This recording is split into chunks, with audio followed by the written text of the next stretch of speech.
First off, I want to preemptively say that just because I'm vegan, that doesn't mean that I think that people that aren't vegan are bad people at all. You know, who am I to say that? I used to eat animals more than probably anyone else here, okay? And I just come out of gangs, I was using drugs. I'm the last person to act superior to anyone. So there's no animosity in my heart or judgment. But what I say might make you feel a bit uncomfortable as well, because the truth is uncomfortable to face. It was the best thing I did was face the truth. I prefer myself to look at the truth authentically, how it is, and I speak the truth authentically too. But we kill around 70 billion land animals every year. I haven't done as much activism in Asia as I have done this week in Hong Kong.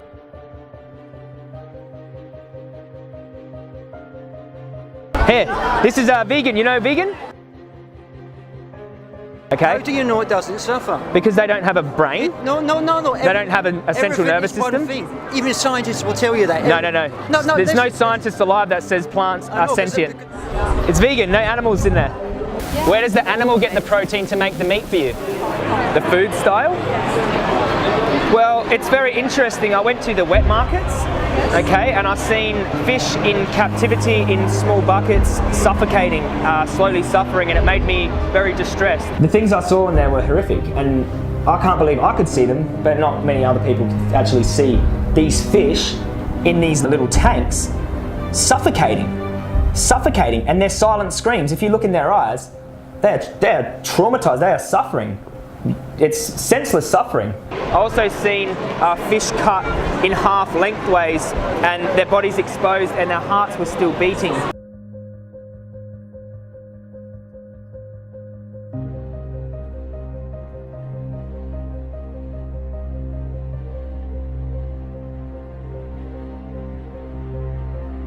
And I also seen frogs kept in cages and they were having their heads cut off right out in public.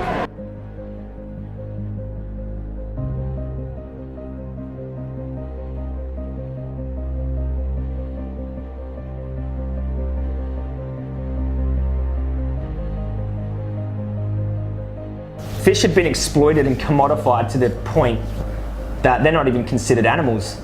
They're considered swimming vegetables.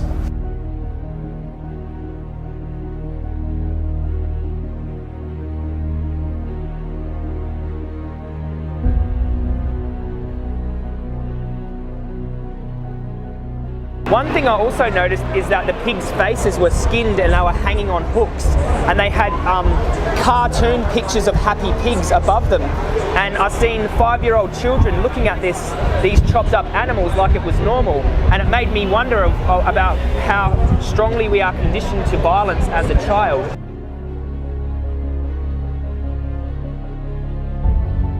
Okay, this is called bearing witness. You bear witness to the animals before they go into the slaughterhouse, okay, and we connect with the animals and we offer them compassion. Sometimes the only compassion that they'll receive in their entire life is by vegans outside of slaughterhouses for their last moments. Sometimes it's the only sunlight these animals will see on the truck on the way to the slaughterhouse. If you can't look at a pig and say, okay, they're as deserving as life as I am, I invite you to look at a pig and say, okay, what would it feel like if I was in that pig's position? And this is only called empathy. That's all it's called. Nothing else, just empathy. Now, what it does as a vegan, as an activist, is it builds conviction in you. You realise that, hey, these are who I'm speaking for, these animals are who I'm speaking for, and they are suffering. If you've seen a human suffering, you could experience that suffering with the human. You could say, okay, I know what it's like to suffer. They are also suffering. With a pig, they are suffering the same. Suffering is universal. Okay, we all know when we see an animal suffering, limping, sad, hungry. Okay, this is empathy. This is what I'm asking people to do. And also, we take pictures of the animals and we show people, these are the animals that you are eating. These were real animals and they didn't want to die. And it helps people make the connection. You look a suffering animal in the eyes and you tell me if it makes you hungry.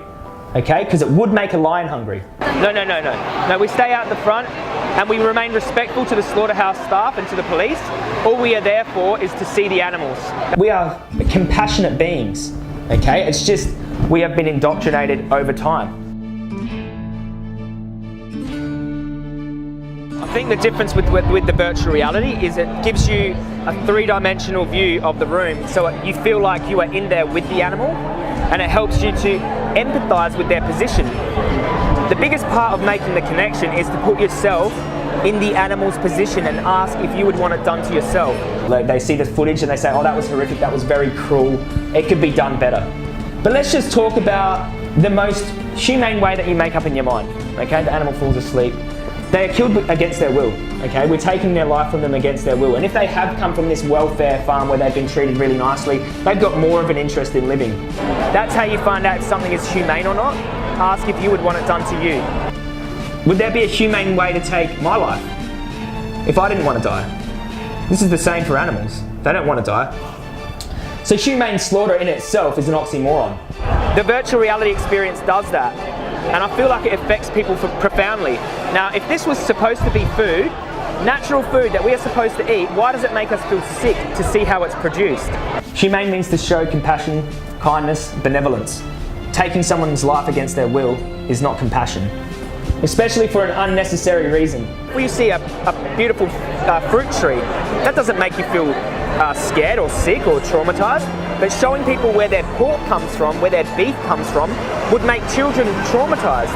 Now this is a strong indicator that we shouldn't be doing it. If you showed a child what happens in a slaughterhouse, they would not think that's food. In the gangs, I didn't have very much compassion.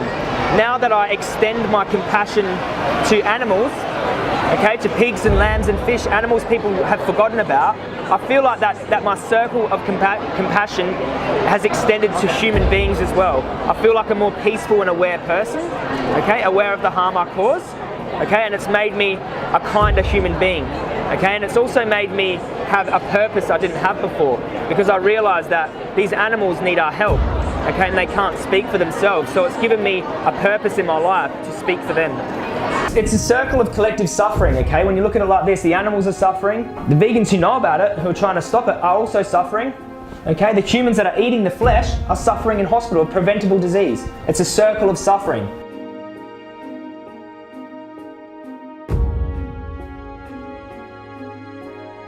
Like, do you think it's justified to take an animal's life from them when we have something else to eat, like rice and vegetables, and we have vegan meats that don't involve animals' bodies?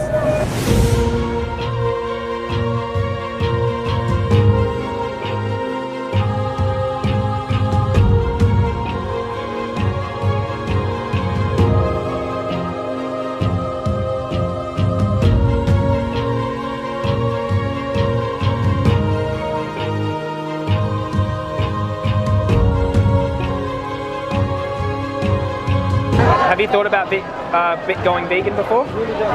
You haven't? How about after this conversation, did it make you think about it? A little bit?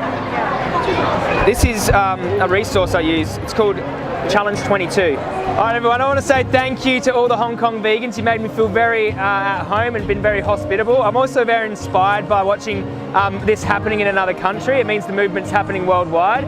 So never think you're alone. We're all doing this together. We're all working together in different countries, and yeah, it just warms my heart to see everyone so motivated and inspired. And you know, you've been listening and you've been doing your Socratic method, and it's just, I love you all. Thanks so much. We're destroying the planet, we're destroying ourselves, and we're harming these innocent beings, okay? And if we don't stop, you know, we're doomed.